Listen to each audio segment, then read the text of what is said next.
Biden administration reviewing Trump arms sales to U.A.E. and Saudi Arabia. The Biden administration is reviewing some weapons sales to Gulf Arab states approved by the Trump administration, including tens of billions of dollars of advanced fighter jets to the United Arab Emirates and precision munitions to Saudi Arabia. A State Department official speaking on background said on Wednesday that the administration was temporarily pausing some of the arms sales and transfers, calling the move a routine action typical of presidential transitions. But it drew unusual attention because the arms deals with the Gulf Arab nations, approved in the last months of the Trump administration, were the subject of intense political debate even before the review. Some Democrats expressed hope on Wednesday that the sales would be canceled, even as the administration downplayed the review. Democrats in Congress have strongly opposed the sales out of disgust over the Saudi and Emirati role in Yemen's grueling civil war, which has inflicted vast civilian suffering, but they failed to attract enough Republican support to block the deals in Congress in December. Many Democrats began pressuring President Biden even before his inauguration to halt the sales.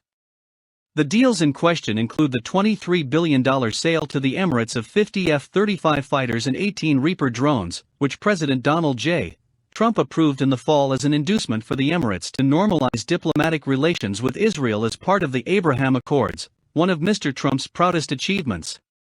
In late December, the State Department approved the sale of $478 million in precision-guided munitions to Saudi Arabia, over the strong objections of Democrats, who said the bombs were sure to wind up killing innocent civilians in Yemen.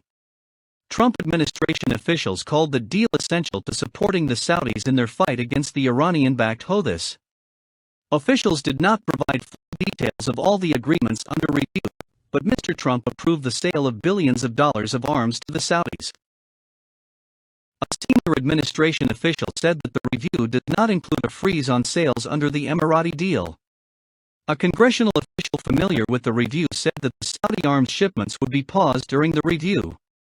The news comes as many Democrats in Congress call for a reassessment of the United States' relationship with the Gulf states, particularly Saudi Arabia. Mr. Trump and Jared Kushner, his son-in-law and senior advisor, worked in virtual lockstep with the Saudis and Emiratis. But Democrats say the war in Yemen and human rights issues, including the killing of the Saudi dissident Jamal Khashoggi in October 2018, demand a more skeptical relationship. Secretary of State Antony J. Blinken, briefing journalists at the State Department on his first full day on the job, said the review was customary. Editor's picks. The best time of day to exercise. My coworker is a scammer and she gets on my last nerve. Continue reading the main story.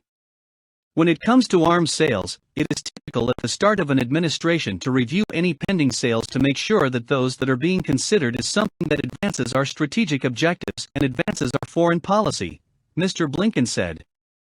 In a statement posted on Twitter by his embassy, the Emirati ambassador to Washington, Youssef Al-Otaiba, also stressed the routine nature of the review. As in previous transitions, the U.A.E. anticipated a review of current policies by the new administration, Mr. Otaiba said. But Mr. Otaiba also made a more detailed case for the deal, arguing, among other points, that it enables the U.A.E. to take on more of the regional burden for collective security, freeing U.S. assets for other global challenges, a long-time bipartisan U.S. priority. Still, some congressional Democrats said on Wednesday that the arms deal should or even most likely would be canceled. This marks the end of U.S. ambivalence in the face of unconscionable human suffering in Yemen, Representative Ro Khanna of California, a member of the Armed Services Committee and an outspoken critic of arms sales to the Gulf states, said on Twitter. No longer will we placate brutal dictators for political or personal gain. Outstanding news from Biden. Senator Christopher S. Murphy, Democrat of Connecticut, agreed. The weapons we sold to Saudi Arabia and U.A.E. have been used to kill schoolchildren, transferred to extremist militias, and fuel the dangerous arms race in the Middle East. This is the right move, he wrote on Twitter. The time is now to reset our relationships with Gulf allies. The Emirates for years joined with Saudi Arabia to fight the Houthis in Yemen, but withdrew its forces in late 2019. Dennis Ross, who managed Middle East affairs for 4 presidents, said the review was unsurprising and typical of an incoming administration. But he said the Biden administration was eager to show that it takes sales of advanced weapons seriously, and wants to consider the implications of such sales, especially in a place like the Middle East. Mr. Ross predicted that the administration would ultimately greenlight the deal with the Emirates, in part because Mr. Biden supported the diplomatic agreement with Israel on which the planes were conditioned.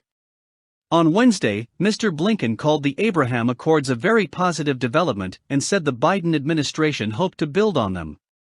But he said he wanted to review the deals. "We're also trying to make sure that we have a full understanding of any commitments that may have been made in securing those agreements," Mr. Blinken said. "And that is something we are looking at right now." One bipartisan concern about the sale of the F-35, America's most advanced fighter jet, has been that it could threaten Israel's military superiority in the Middle East.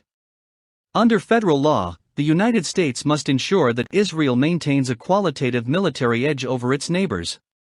Trump administration officials insisted that the high-tech stealth planes did not interfere with that objective, but did not publicly provide details backing up their assertion. The pause on the precision munitions for the Saudis may be more of a statement, Mr. Ross added. The pause could be tied to declarations that were made during the campaign about no longer militarily supporting the Saudis in their campaign in Yemen. Mr. Blinken also said last week during his Senate confirmation hearing that the United States would end its years-long support for the Saudi campaign in Yemen. But Mr. Ross noted that the State Department had condemned a weekend missile or drone attack against Riyadh presumed to have been launched by Yemen's Houthi rebels, whose 2015 takeover of the Yemeni capital drew Saudi Arabia and the Emirates into that country's civil war. The statement said the United States would help our partner Saudi Arabia defend against attacks on its territory and hold those who attempt to undermine stability to account.